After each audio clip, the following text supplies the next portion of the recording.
Welcome back mga Lodi. Dito naman tayo sa panibagong adventure sa ating night spur fishing.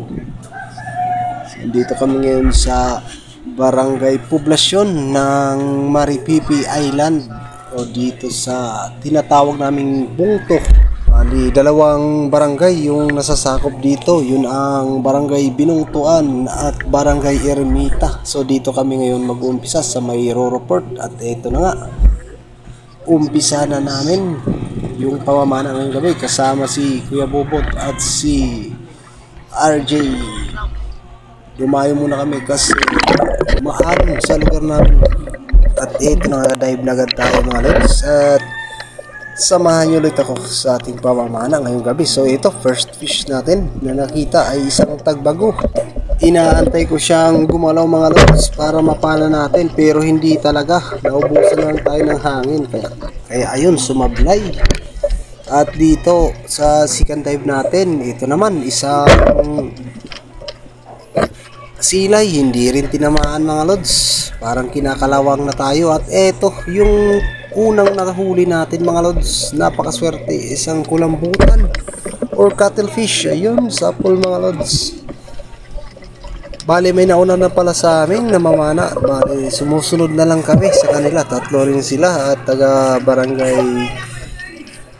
Sitio Hagunoy at yung iba ay taga Barangay Ermita. Yan, good size na, mga mahigit na 1 kilohin yung cuttlefish na to mga lods. At ang amo niya at yun, ayan, libreng-libre na mga lodi. At thank you Lord sa biyaya na ito. At sa second naman tayo mga lods. Ito, isang danggit. Syempre sa pool na yan kasi nakatambay lang sa may gilid ng bato. Medyo malabo yung spot na napuntahan natin ngayon dito sa poblasyon kasi buhangin kasi to.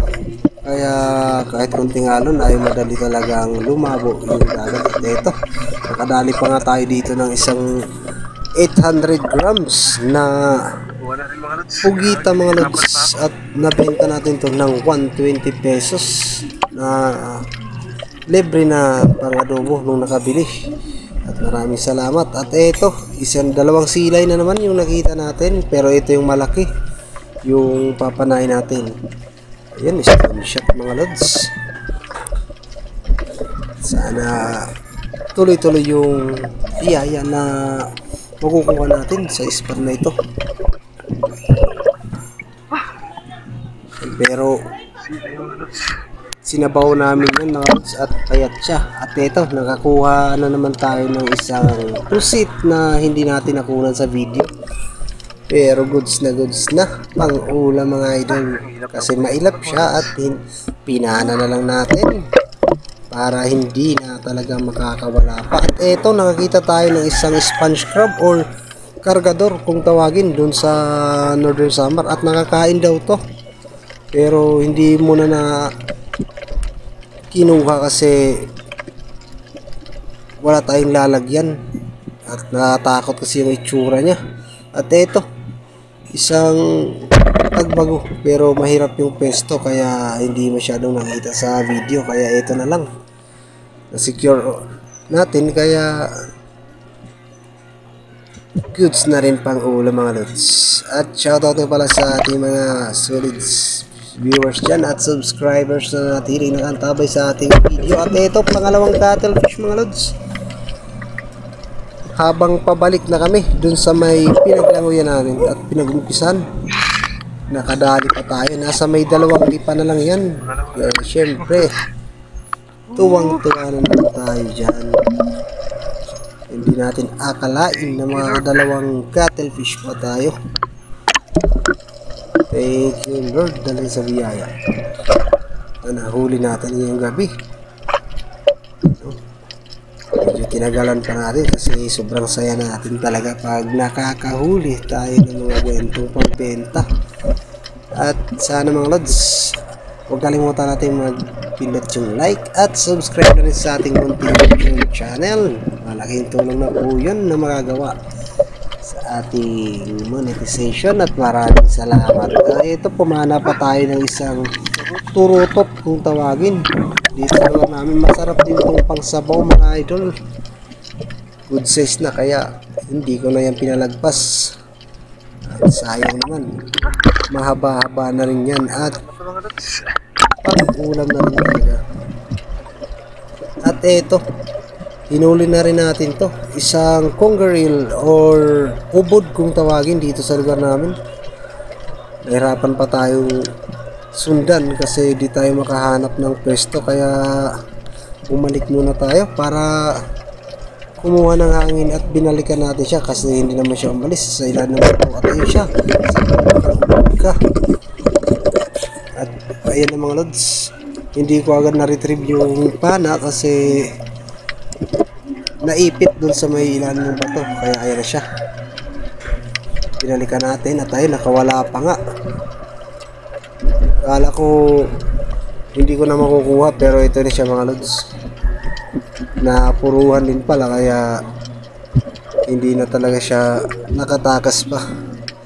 At yung isda na ito ay hindi naman kami masyadong kumakain sa bahay, kaya pagka-uwi ay binigay na lang natin.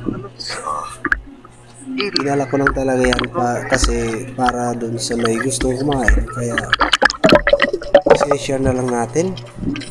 At eto, yung last fish sana natin ay isang kanuping, pero sobrang ilap na. Walang kung anong nangyari sa isda na yan, ayaw magpaulam, kaya iniwan ko na lang. At eto, papaahon na nga tayo mga lods, kasi ako na lang yung natira at nakaahon na yung mga kasama ko. At eto na yung mga kasama natin mga lods, nag-aantay sa atin.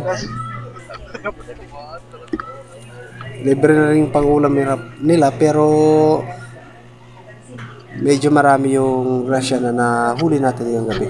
At ayun yung iba, mga taga yung nauna sa atin kanina, meron din cuttlefish na 2 piraso, tapos yung isa naman ay nakahuli rin ng 1 piraso. Buti nga may grasya pa tayong nahuli kahit nauna na sila. Marami kasing namamana talaga dito kahit sa ang barangay dito sa isla namin. At yun na nga mga lods, at uuwi na nga kami. Maraming salamat sa grasya na natanggap natin. At ito, nasa bahay na kami, kaya ito na yung huli natin mga lods. At nagpa-video na lang ako sa kapatid ko kasi magising pa naman pag uwi natin kasi masyado pong maaga. Almost 2 hours lang yung dive natin. Ayan yung lahat ng nahuli natin mga lods. Nakabenta rin naman tayo kahit kaunti, at hindi na natin binenta yung 2 cuttlefish kasi yung isa dinala sa bukid nila papa at yung isa inulam namin sa bahay. Kaya maraming salamat sa panonood at sa suporta nyo sa ating munting YouTube channel mga lods. Mag-iingat pa kayo palagi at God bless you all. Ito naman tayo sa ating shoutout time sa mga nag-comment sa ating mga nakaraang mga videos.